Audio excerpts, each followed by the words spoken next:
Hello everyone, কেমন আছেন আপনারা সবাই? আশা করি ভালো আছেন। আমরাও অনেক ভালো আছি। সো আজকের দিনটা অনেক স্পেশাল। দিনটা স্পেশাল কেন সেটা আমি আপনাদের একটু পরে বলছি। সো যাই হোক, আমরা তিনজনেই ঘুম থেকে উঠে পড়েছি। আর ঘুম থেকে উঠে রোজকার একই ডিউটি মনাকোর পাপার কাছে রেখে আমি চলে এসেছি কিচেনে, কারণ এখন আমাকে রান্না করতে হবে, যেহেতু মনার পাপা যাবে কাজে। সো এদিকে আমার কথা বলতে বলতে রান্নাও হয়ে গেছে। আজকে আমি বানিয়েছিলাম গরম গরম ভাত, মাছের ঝোল, আর কালকে রাতের কারি রাখা ছিল সেটাই। এরপর রান্নাবান্না করার পর আমি গ্যাস চুলাটা একটু ভালো করে মুছে নিচ্ছিলাম। এরপর গ্যাস চুলাটা ভালো করে মুছার পর আমি চলে এসেছি ঘরে। মনার পাপা ঘুম থেকে উঠে পড়েছে আর মনাও ঘুম থেকে উঠে পড়েছে, তাই আমি তাড়াতাড়ি করে বিছানাটা ভালো করে গুছিয়ে নেব। আর আপনাদের আমি বলেছিলাম না যে আজকে একটা স্পেশাল দিন। সো সেই স্পেশাল দিনটা হচ্ছে এটা, যে আজকে আমার সোনা মাম্মা মানে মনার জন্মদিন। আমার মনার আজকের থেকে 1 বছর পূর্ণ হয়ে গিয়েছে।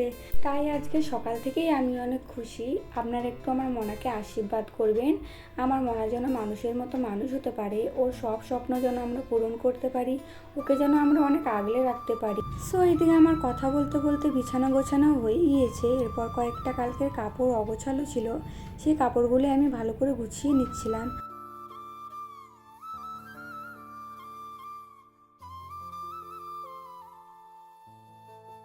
আর আজকে জানো আমি অনেক সকালে ঘুম থেকে উঠে পড়েছি, কারণ আজকে যেহেতু বাড়িতে অনেক আত্মীয় স্বজন আসবে আর বাড়িতে অনেক কাজ আছে, তাই আমি ঘরের কাজকর্মগুলো সকাল সকালে তাড়াতাড়ি করে সেরে নিচ্ছিলাম। সো এদিকে আমার কাপড় গোছানোর পর আমি সকাল সকালে কয়েকটা কাপড়ও ধুয়ে দিয়েছিলাম। এই কাপড়গুলি আমি ভালো করে ব্যালকানিতে নেড়ে দিয়েছি। এরপর আমি তাড়াতাড়ি করে ঘরে এসে ঘরটা ভালো করে মুছে নিচ্ছিলাম।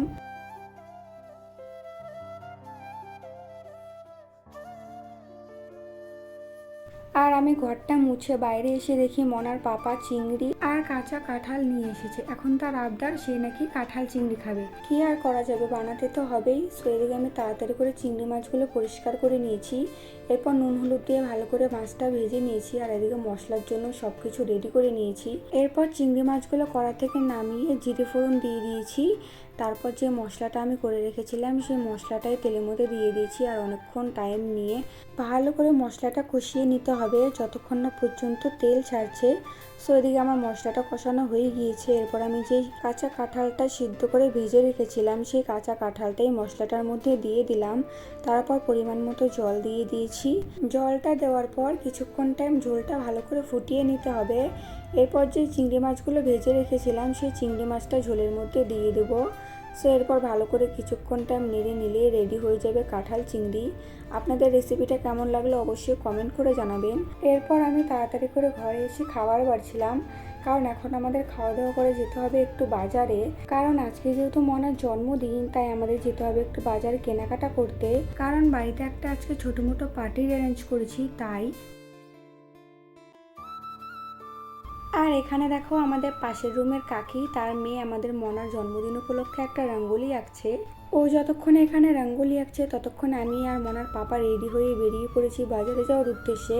আর মনাকে ওর কাছে বাড়িতে রেখে এসেছিলাম, কারণ আমাদের বাজারে যেহেতু অনেক কিছু কেনাকাটা করতে হবে আর বাইরে অনেক রোদ, তাই মনাকে আর নিয়ে আসিনি।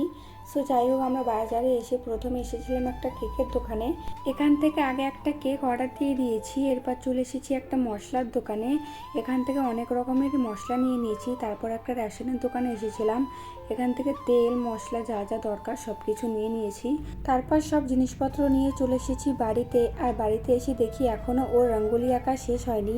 সো যাই হোক, এদিকে আমি জিনিসপত্রগুলো সব আগে আলাদা করে রেখে দিয়েছি। আর মনা দেখো একটা মশলার প্যাকেট পড়ে গিয়েছে, এই মশলার প্যাকেটটায় বারবার করে রাখছে আর ওর হাত থেকে বারবার করে পড়ে যাচ্ছে। ও রাখতেই পারছিল না। আমার তো এটা দেখতে খুব ভালো লাগছিল। শেষমেশ মনা এই প্যাকেটটা ঠিকঠাক করে জায়গায় রেখেই দিয়েছে। আর এদিকে রঙ্গোলি আঁকাও হয়ে গিয়েছে। তারপর আমি তাড়াতাড়ি করে ড্রেস চেঞ্জ করে কয়েকটা বাসন ছিল সিঙ্কে, সেই বাসনগুলোই আমি তাড়াতাড়ি করে ধুয়ে দিচ্ছি। এরপর মনার জন্য আমি তাড়াতাড়ি করে খাবার বানাচ্ছিলাম। আজকে আমার সব কাজকর্ম করতে করতে মনাকে খাবার খাতেই আমার অনেকটা দেরি হয়ে গিয়েছিল, তাই আমি তাড়াতাড়ি করে মনার জন্য খাবার রেডি করছিলাম। এরপর খাবারটা বানিয়ে আমি খাবারটা নিয়ে তাড়াতাড়ি করে চলে এসেছি ঘরে। আর ঘরে এসে তাড়াতাড়ি করে মনাকে আগে খাবারটা খাইয়ে দিচ্ছিলাম, ওর অনেক খিদে পেয়ে গিয়েছিল দেখো।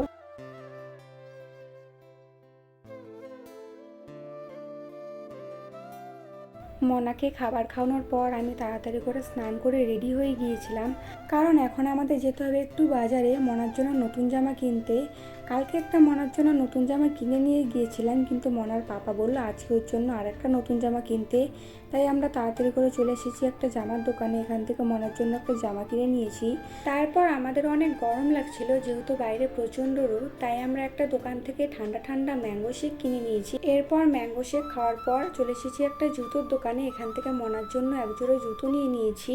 সো ফাইনালি সব কেনাকাটা হয়ে গিয়েছে। এরপর আমরা চলে এসেছি বাড়িতে। আর বাড়িতে এসে আমি দুটো ড্রেসই ভালো করে দেখছিলাম। আচ্ছা, তোমাদের কোনটা ড্রেস বেশি ভালো লাগছে বলো তো? আমার তো দুটো ড্রেসই খুব ভালো লাগছিল। আর মনাকে দেখো, ও ড্রেসগুলো দেখে কিছু বলতে চাইছিল আমাকে।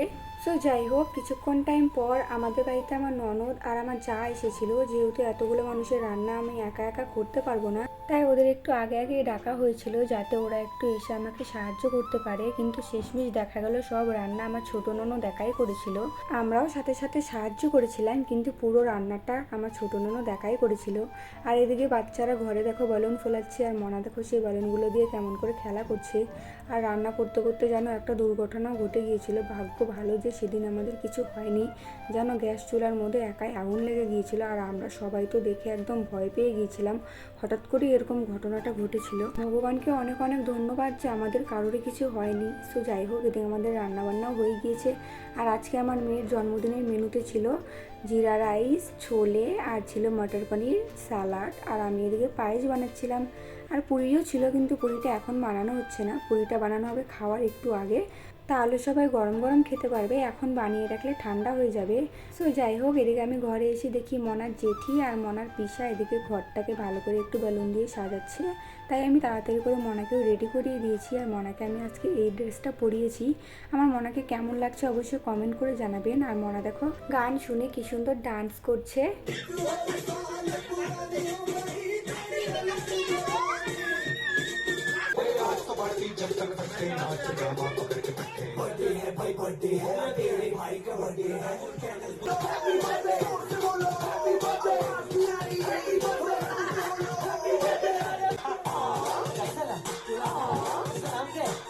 তারপর ডান্স শেষ হওয়ার পর আমরা সবাই মিলে সব কিছু গোছগাছ করছিলাম, যেহেতু কিছুক্ষণের মধ্যে বার্থডে শুরু হয়ে যাবে।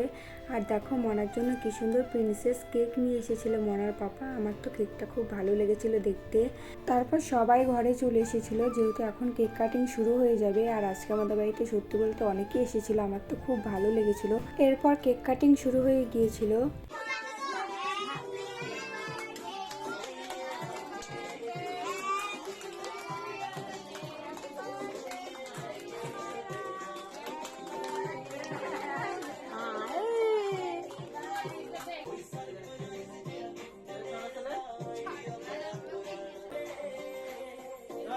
তারপর কেক কাটিং হয়ে যাওয়ার পর সবাই মিলে মনার ফটো তুলছিল আর মনাকে কেক খাইয়ে দিচ্ছিল। প্রথমে তো মনা চুপচাপ ছিল, কিন্তু পরে মনা কান্না করছিল, তাই মনাকে আমি কোলে নিয়ে কিছুক্ষণ টাইমের জন্য বাইরে শান্ত করছিলাম। আর এদিকে সবাইকে মনার পাপা কেক বেড়ে দিয়ে দিয়েছে। আর সবাই এখানে বসে বসে এখন কেক খাচ্ছিল, নামকিন খাচ্ছিল, আর সবাই মিলে অনেক গল্প গুজবও করছিল। এরপর আমরা সবাই মিলে চলে এসেছি বাইরে। বাইরে এখন পুরি বানানো হচ্ছে, যেহেতু সবাই এখন খাবার খাবে, খাওয়ার টাইম হয়ে গিয়েছে। সো আজকের আমার এই ভিডিওটা আমি এখানেই শেষ করছি, কারণ এখন আমার অনেক কাজ আছে। সো আজকের আমার এই ভিডিওটা আপনাদের কেমন লাগলো অবশ্যই কমেন্ট করে জানাবেন। আর আমার মনাকে অনেক অনেক আশীর্বাদ করবেন। ধন্যবাদ।